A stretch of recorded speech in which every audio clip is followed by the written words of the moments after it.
నమస్తే.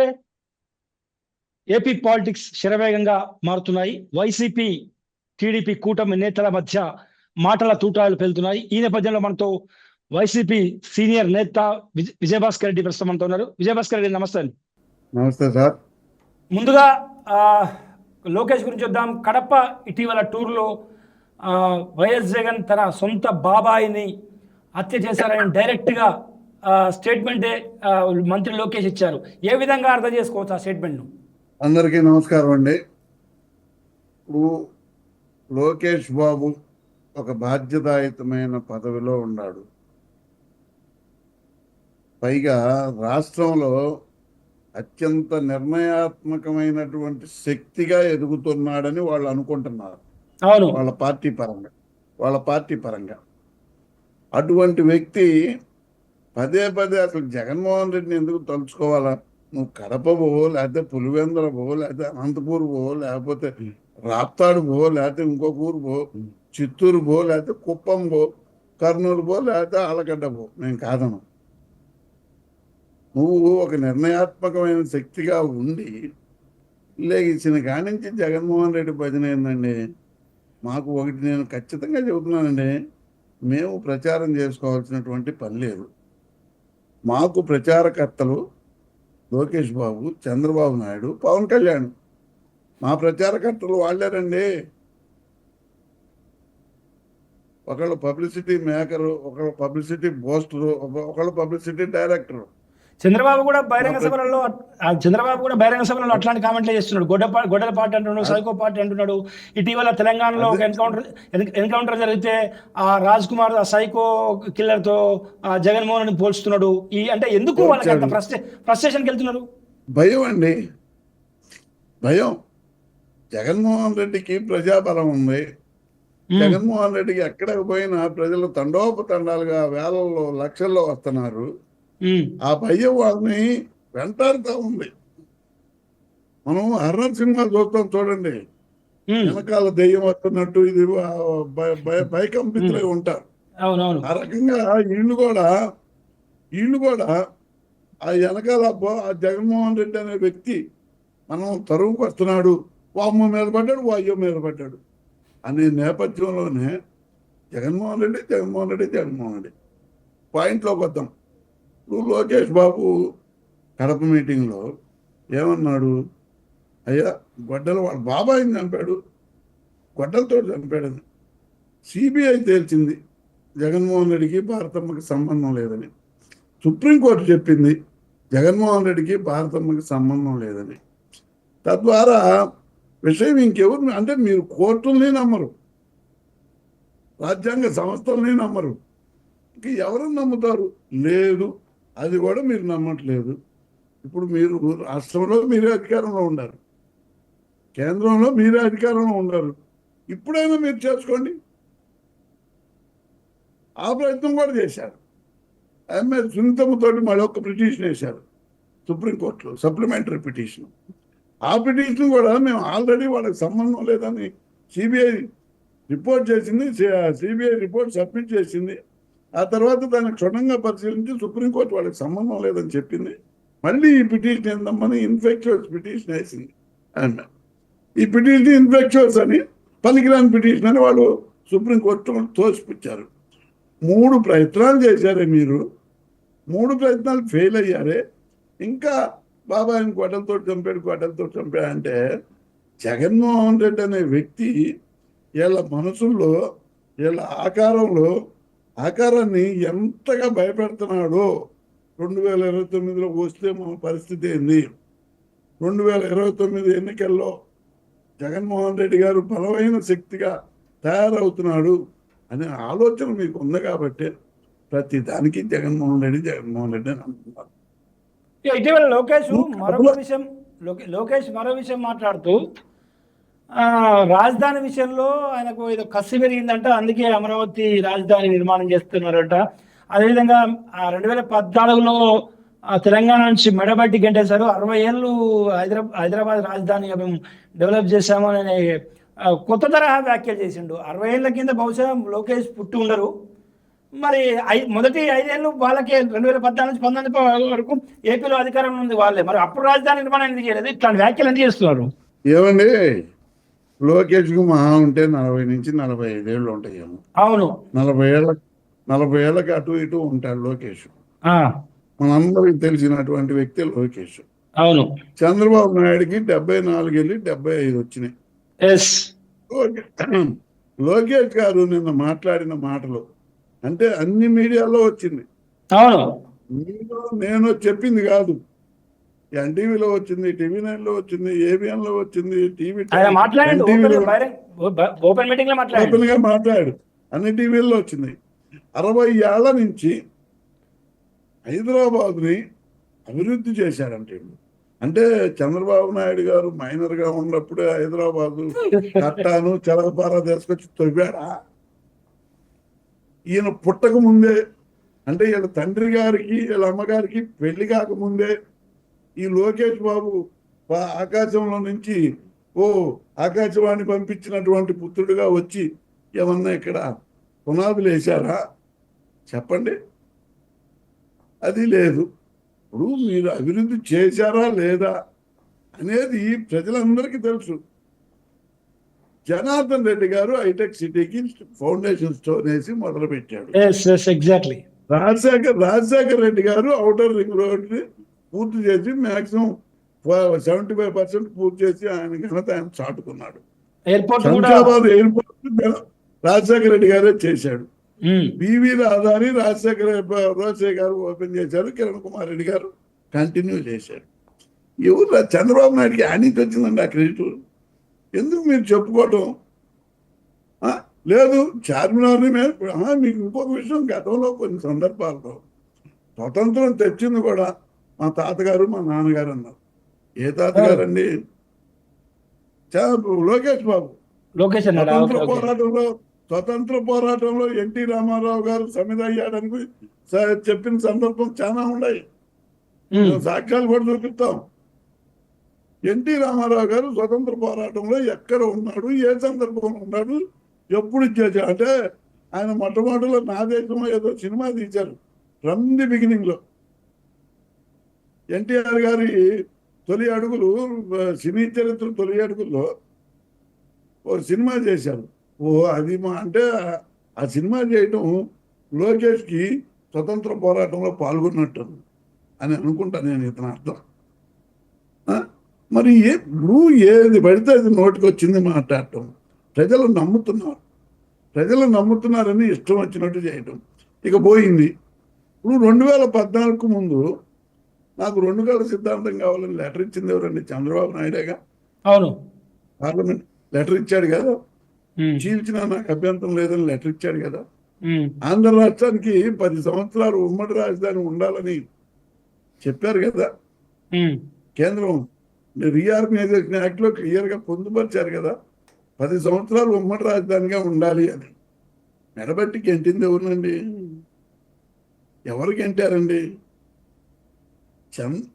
వెంకయ్య నాయుడు గారికి అనాథరైజుడుగా, ఏమన్నా ఒక మాట చెప్తాను గుర్తు తెచ్చుకోండి. వెంకయ్య నాయుడు గారికి అనాథరైజుడుగా ఆంధ్ర రాష్ట్రాన్ని చేల్చడానికి మేము సపోర్ట్ చేస్తాం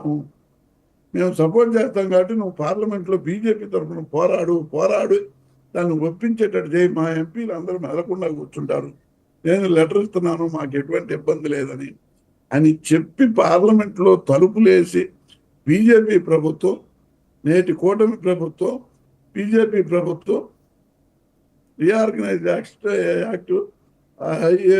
అమలు అయ్యేటట్టు 2014లో కాంగ్రెస్ గవర్నమెంట్కి సపోర్ట్ చేసి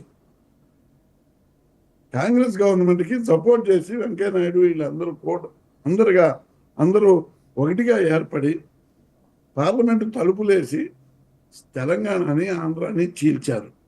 సరే, చీల్చారు, దానికి తప్పు లేదు, మీరు కూడా ఒప్పుకున్నారు కాబట్టి మేము కూడా కాదంట్లా.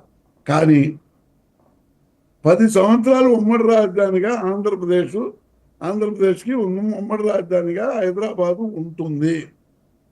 ఆంధ్ర రాష్ట్రానికి సంబంధించినటువంటి ఆస్తుల చట్టాన్ని, ఆస్తుల లిస్టుని క్లియర్గా రీఆర్గనైజేషన్ యాక్ట్లో పొందుపరిచారు. అవును, పునర్వ్యవస్థీకరించడం మరి ఆ హక్కులన్నీ ఎందుకు తెచ్చుకోలేదండి? నువ్వు 14 తర్వాత అధికారంలోకి వచ్చింది ఎవరండి? మేము కాదుగా, వైసీపీ పార్టీ కాదుగా, అవును. చంద్రబాబు నాయుడు గారి పార్టీ వచ్చింది. 14 తర్వాత అధికారంలోకి వచ్చినాక అక్కడ ఉండి పరిపాలిస్తే నిన్ను ఎక్కడ తరిమి కొడతారు అనే భయంతో నీ అంతటా నువ్వు అమరావతి వంకబెట్టి అమరావతి లేదు లేదు లేదు లేదు, దానికి ఒక కారణం ఉందిలేండి. ఆయన ఇక్కడ నుంచి హైదరాబాద్ నుంచి షిఫ్ట్ అవ్వడానికి ఒక కారణం ఉంది. ఎందుకంటే ఆ టైంలో ఓటుకు నోటు కేసు బయటకు వచ్చింది. అందులో అవును. ఆ తర్వాత పూర్తిగా అమరావతికి షిఫ్ట్ అయ్యాడు. అదేనండి, ఈయన చేసిన పనులకి, చంద్రబాబు నాయుడు గారు చేసిన పనులకి ఓటుకు నోటు కేసు, ఇప్పుడు ముఖ్యమంత్రి గారు ప్రత్యక్ష సాక్షి. అవును. ఓటుకు నోటు కేసులో డబ్బులు పంచినటువంటి వ్యక్తులు ప్రత్యక్షంగా ఇప్పటికీ బతికే ఉన్నారు, చనిపోవాల వాళ్ళందరూ ఉన్నారు. ఆ నేపథ్యంలో నిన్ను ఎక్కడ ఊరి నుంచి తోలి పడతారో నీ వ్యక్తిగత భయంతో అవును, ఆ ఊరించి పెట్టి విజయవాడకు వచ్చి చెట్టు కిందనో పుట్ట కిందనో మనం ఇక్కడ అసెంబ్లీ పెట్టుకుందామని ప్రయత్నం చేసినటువంటి ఘనత చంద్రబాబు నాయుడు. ఈ రోజు కూడా మనకి రావాల్సినటువంటి ఆస్తులు, ఆంధ్ర రాష్ట్రానికి రీఆర్గనైజేషన్ యాక్ట్ ప్రకారం రావాల్సినటువంటి ఆస్తులు తెచ్చుకునే పరిస్థితి లేకుండా ఉండటానికి చంద్రబాబు నాయుడు గారే కారణం. సో అది కాస్త పక్కన చంద్రబాబు నాయుడు అది కాస్త అది ఇండెప్త్ డిబేట్ పోయేటువంటి అవకాశం ఉంది. పక్కన పెడితే మరి 14 నుంచి 19 5 సంవత్సరాలు ఒక రాజధాని నిర్మాణం చేయడం సాధ్యం కాదంటారు సార్? సాధ్యం కాదా? మేము చెయ్యం, ఇప్పుడు కూడా చెయ్యం. ఇప్పుడు గుంతలు తవ్వాము. ఇప్పుడు 2 నెలలు అయింది, 2 నెలలు అవుతుంది వచ్చి. ఇప్పుడు 2 సంవత్సరాల 2 నెలలు అవుతుందండి. అంటే 26 నెలల పరిపాలన జరిగిపోయింది. 26 నెలల పరిపాలనలో గత 5 సంవత్సరాల్లో, అంటే 2015లో నరేంద్ర మోడీ గారు శంకుస్థాపన చేశారు. 2015లో నరేంద్ర మోడీ గారు శంకుస్థాపన చేశారు. అవును అవును. ఆ 4 సంవత్సరాలు మీరు తట్టమట్టేయలేదు. ఆ 4 సంవత్సరాలు మీరు టెంపరీ బిల్డింగ్స్ అని కొన్ని కట్టుకున్నారు. అవి టెంపరీ బిల్డింగ్స్ అనే ఈ రోజు కూడా చెప్తున్నారు వాళ్ళు. ఆ టెంపరీ బిల్డింగ్స్ ని కాదని మళ్ళీ ఇలా పర్మనెంట్ బిల్డింగ్స్, పర్మనెంట్ సచివాలయం, పర్మనెంట్ హైకోర్టు అని గుంతలు తవ్వారు. ఆ గుంతలు తవ్వడానికి 2 ఏళ్ళు పట్టింది, పూడ్చడానికి 2 ఏళ్ళు పడుతుంది.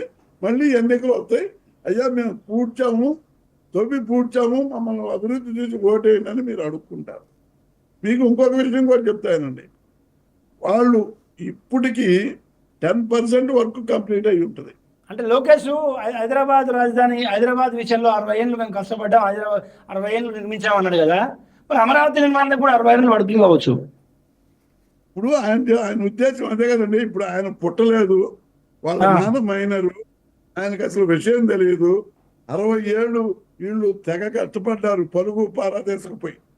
తండ్రి కొడుకులు పలుగు పారాదేశకపోయి ఒకడు తవ్వుతుంటే ఒకడు ఎత్తిపోశాడు. 60 ఏళ్ల శ్రమ.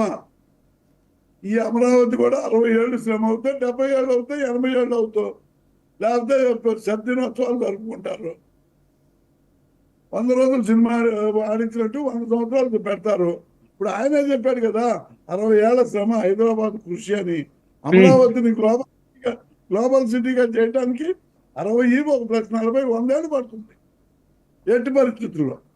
ఇప్పుడు 2 ఏళ్లకే పునాదులు తవ్వారు. మిగతా 3 ఏళ్ళు పునాదులు పోడ్చడానికి సరిపోతాయి. ఈ 2 ఏళ్ళు కాబోయే, ఇప్పుడు అయిపోయిన 2 ఏళ్ళు కాబోయే 3 ఏళ్ళకి దాదాపు 1,50,000 కోట్లు ఖర్చు అవుతాయి. దానికి ఇప్పటికంటే ఇప్పుడు 50,000 కోట్లు అయినాయండి. గుంతలు తవ్వడానికి 50,000 కోట్లు అయినాయి.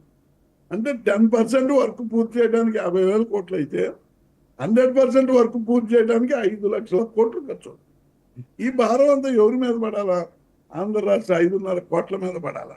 5 లక్షల కోట్లు 5.5 కోట్ల మంది మీద ఎంత పర్సెంటేజ్ వచ్చిందో ఒక్కసారి ఆలోచించండి. ప్రజలు గమనించాలి, ఇవ్వాలి, మనం మొత్తుకోవటం కాదు, ప్రజలు గమనించాలి. ఈ రాజధాని కామెంట్స్ ఇట్లుంటే, మొన్న వాళ్ళ పార్టీ క్యాడర్ మీటింగ్లో మాట్లాడుతూ స్థానిక లోకల్ బాడీ ఎలక్షన్స్లో 80:10 15:5 రేషియోలో లోకల్ బాడీ ఎలక్షన్లలో పోటీ చేస్తామని కూడా లోకేష్ స్వయంగా ప్రకటించారు. దానికి నాదెండ్ల మనోహర్ కొంచెం నిన్న కౌంటర్ ఇచ్చినట్టున్నారు. సో ఎట్లా చూస్తున్నారు ఘాటుగా రిప్లై మొత్తం? ఇచ్చారు. ఎట్లా చూడొచ్చు ఈ సినారియోను? ఏమండి, మనం ఒక రకంగా తెలుగుదేశం పార్టీకి జ్యోతి పత్రిక, ఈనాడు పత్రిక, ఈనాడు ఎలక్ట్రానిక్ మీడియా కానీ, జ్యోతి ఎలక్ట్రానిక్ మీడియా కానీ, అదేవిధంగా TV5, మహా టీవీ, ఇవి వాళ్ళకి అనుకూల పత్రికలు. అన్నిటికన్నా జ్యోతి, ఈనాడు అధికార పత్రికలే, డౌటే లేదు. వాళ్ళ పత్రికలోనే ఈ ఈ ప్రచారం జరిగింది. వాళ్ళ పత్రికలోనే ఇది ప్రచురించడం జరిగింది. ఏది 80x15 80x15 అంటే 80% తెలుగుదేశానికి, 15% జనసేనకి, 5% బీజేపీకి. అంటే పవన్ కళ్యాణ్ తోటి చర్చలు జరపకుండానే అనౌన్స్ చేశాడా లోకేష్ బాబు? లేదు. పవన్ కళ్యాణ్ని లెక్కలేనితనంగా తీసేసి అనౌన్స్ చేశాడా లోకేష్ బాబు? లేదు. బీజేపీని, పవన్ కళ్యాణ్ని, కూటమి ప్రభుత్వాన్ని చర్చలు జరపకుండానే లోకేష్ బాబు మాదే, మేమే అనే అహంభావంతో అనౌన్స్ చేశాడా? ఇది అర్థం కాదు. దీన్ని బట్టి నాదెండ్ల మనోహర్ గారు ఏమన్నారు? ఏమండి, మేము 2024లో జగన్మోహన్ రెడ్డిని ఓడించడానికి కూటమితోటి సతకట్టాము, కూటమిగా ఏర్పడ్డాము. ఎట్టి పరిస్థితుల్లో జగన్మోహన్ రెడ్డి అధికారంలోకి రాకూడదని పవన్ కళ్యాణ్ గారి దృఢ సంకల్పంతో మేము కూటమిలో 21 సీట్లు తీసుకున్నాము, గెలుచుకున్నాము. ఈ రోజున స్థానిక సంస్థల ఎన్నికలలో అలా అంటే కుదిరే ప్రశ్నే లేదు. మాకు స్థానికంగా ఎక్కడైతే బలం ఉందో, మాకు స్థానికంగా మా నాయకత్వం ఎక్కడైతే బలపడే అవకాశం ఉందో ఖచ్చితంగా అక్కడ ప్రతి చోట పోటీ చేస్తామని నాదెండ్ల భాస్కరరావు గారు, నాదెండ్ల మనోహర్ గారు చెప్పారు. అంటే ఉద్దేశం ఏంటంటే, అంటే లోకేష్ బాబు చెప్పింది అబద్ధం. అంటే మరి లోకేష్ స్టేట్మెంట్ కనుక చూస్తే చంద్రబాబు అనుమతి లేకుండా అటువంటి స్టేట్మెంట్స్ లోకేష్ ఇచ్చేటువంటి ధైర్యం ఉందంటారా? ఖచ్చితంగా చంద్రబాబు అనుమతితోనే చెప్పానండి. మీకు అది కూడా చెప్తున్నాను. ఎందుకంటే చంద్రబాబు నాయుడు గారు మహామేధావి. ఆయన 45 సంవత్సరాల రాజకీయ చరిత్రని రంగరించి, అరే బాబు నేను అంటే అది వివాదంలోకి పోద్ది, పెద్దోడుగా ఎట్టన్నావు అంటారు, ఉంటుందిరా, ఒకటి వదులు, ఒక ఫెయిల్ వదులని, ఒక ఫెయిల్ వదిలి దాని మీద వాళ్ళ రియాక్షన్ ఏంటో చూద్దామనా, రియాక్షన్ ఏంటో చూద్దామన్నాడు. నేను ఇంకొక విషయం కూడా చెప్తాను. నాదెండ్ల మనోహర్ గారిని కూడా అన్నాడు, మా ఓడు అన్నాడు, నువ్వు ఈ రకంగా నువ్వు ఇటు బయలుదేరయ్యా, మేము మా స్థానిక క్యాడర్ ఎక్కడ పోటీ చేస్తే అక్కడ ఉంటావు, నువ్వు కూడా బయలుదేరు, ఇటువంటి సమన్వయం నేను చేస్తాను పిలిచి అనే ఉద్దేశంతో ఇద్దరిని చంద్రబాబు డైరెక్షన్ లోనే మాట్లాడారు. ఓకే, లోకేష్ బాబు చంద్రబాబు డైరెక్షన్ లోనే మాట్లాడాడు. మనోహరు పవన్ కళ్యాణ్ గారు చెప్పకుండా చంద్రబాబు డైరెక్షన్ లోనే మాట్లాడారు. ఎందుకంటే మనం క్లియర్ గా చూసాం, మనోహరు, చంద్రబాబు నాయుడు గారు పవన్ కళ్యాణ్ ని పరామర్శించడానికి ఇద్దరు కలిసి వెళ్ళారు. ఐడియా తెచ్చుకోండి. కలిసి వెళ్ళారు, అక్కడ కలిశారు, రిటర్న్లో కలిశారు. వచ్చేటప్పుడు ఈ డిస్కషన్స్ అన్ని జరిగినాయి. జరిగి మా వాడు ఇట్ట అన్నాడు, నువ్వు ఇట్టాను. అప్పుడు సచ్చినట్టు జనసేన కార్యకర్తలందరూ మనకి లొంగి పనిచేస్తారు. నాదెండ్ల మనోహర్ మాటలు పార్టీ క్యాడర్ను ఉత్తేజపరిచే విధంగా ఉంది కాబట్టి మనకు ఖచ్చితంగా అవకాశాలు వస్తాయని సంకలు ఎగరేసుకుంటూ పార్టీకి పనిచేస్తారని చంద్రబాబు నాయుడు ప్లాన్ ఏనండి. ఇదంతా చంద్రబాబు నాయుడు ప్లాన్. తర్వాత పవన్ కళ్యాణ్ గారు వస్తారు, అయ్యా జగన్మోహన్ రెడ్డి అయితే విధ్వంసం జరుగుతుంది, మనల్ని అటు నడతాడు ఇటు నడతాడు, కాబట్టి కలిసి ఉండాలా, సంయమనం పాటించండి, ఎక్కడో ఒకటో మనకి ఇస్తారు కాబట్టి దాంతో తృప్తి చెందండి అని ఆయన చెబుతాడు. ఆ మాట కూడా పవన్ కళ్యాణ్ గారు చంద్రబాబు నాయుడు గారే అనిపించేది. ఇదంతా రింగు మ్యాచ్ చంద్రబాబు నాయుడు గారే. ఈ రింగుకి ప్రతి మెట్టుకి, ఈ రింగులో ఉన్న ప్రతి మెట్టుకి జగన్మోహన్ రెడ్డి జగన్మోహన్ రెడ్డి జగన్మోహన్ రెడ్డి చెప్పారు కదా. మాకు మా పబ్లిసిటీకి మేము ఎవరు పబ్లిసిటీ చేసుకోవాల్సి అక్కర్లేదు. చంద్రబాబు నాయుడు మీటింగ్ పెడితే మా పబ్లిసిటీయే, లోకేష్ మీటింగ్ పెట్టినా మా పబ్లిసిటీయే, పవన్ కళ్యాణ్ మీటింగ్ పెట్టినా మా పబ్లిసిటీయే. మీరు జగన్మోహన్ రెడ్డి మాట ఎత్తకుండా ధైర్యం ఉంటే ఒక్క మీటింగ్ చెప్పండి, ఒక్క మీటింగ్. జగన్మోహన్ రెడ్డి మాట నోట్లో నుంచి అనకుండా క్యాబినెట్ మీటింగ్లో జగన్మోహన్ రెడ్డి, ఎమ్మెల్యేలతోటి జగన్మోహన్ రెడ్డి, అధికారులతోటి ఐఏఎస్ అధికారులతో సమీక్షలో కూడా జగన్మోహన్ రెడ్డి. ఇంకా ఘోరం ఏంటంటే ఐఏఎస్ అధికారుల సమీక్షలో కూడా జగన్మోహన్ రెడ్డి. రీసెంట్ గా కామెంట్స్ కూడా చేసిండు. స్నేహితులతో సంప్రదింపుల్లో కూడా జగన్మోహన్ రెడ్డి, మేధావులతో సంప్రదింపుల్లో కూడా జగన్మోహన్ రెడ్డి. ఎక్కడ ఏది జరిగినా చంద్రబాబు నాయుడు గారు ఎదురుగా 10 మంది కూర్చొని మాట్లాడుతున్నాం. జగన్మోహన్ రెడ్డి విధ్వంసం. విధ్వంసం అంటే ఏంటండి? ఇవాళ చూసాం, ఇవాళ చూడండి, కాకి లెక్కలు ఇవాళ క్లియర్గా చెప్పినాయి. ఈజ్ ఆఫ్ డూయింగ్ బిజినెస్ లో జగన్మోహన్ రెడ్డి పరిపాలన, జగన్మోహన్ రెడ్డి పరిపాలన 19 నుంచి 24 వరకు నెంబర్ 1 స్థానంలో ఉంది. ఈ రోజు ఈ 2 సంవత్సరాల 2 నెలల కాలంలో 8వ స్థానానికి పోయింది. ఎవరిది విధ్వంసం అండి? ఎవరిది దుర్మార్గం? మీరు 10,000 రూపాయలు పూర్తి స్థాయిలో చదరపు అడుగు 10,000 రూపాయలు ఇంటీరియర్ మెటీరియల్ తోటి సహా కన్స్ట్రక్షన్ చేసే విధానాన్ని 22,000, 20,000 నుంచి 25,000 మధ్యలో ఎవరికి దోచిపెట్టాలని ఇచ్చారు? హైదరాబాద్లోనే లేదండి, 4,000 కన్స్ట్రక్షన్, 3,000, 4,000 మళ్ళీ ఇంటీరియర్ డెకరేషన్ సరిపోతున్నాయి. ఏది లావిష్గా. అటువంటిది ఇక్కడ చదరపడుగు 20,000 పైన ఎవరికి దోచిపెట్టాలనండి? పైగా రైతు భూములు. థ్యాంక్ యూ మీ అభిప్రాయాలు మర్చిపోయినందుకు. సో ఇది లోకేష్ పరిపక్వత లేని మాటలు మాట్లాడుతున్నారు. ఇదంతా దీని వెనకాల పూర్తిగా మాస్టర్ మైండ్ చంద్రబాబు డైరెక్షన్లోనే ఇదంతా జరుగుతుంది. కేవలం జనసేనకు సంబంధించి ఈ స్థానిక సంస్థల పొత్తుకు సంబంధించి పూర్తిగా దాని వెనుక ఉన్నది చంద్రబాబు మాత్రమేనని కూడా వైసీపీ సీనియర్ నాయకుడు విజయభాస్కర్ రెడ్డి చెప్తున్నటువంటి పరిస్థితి.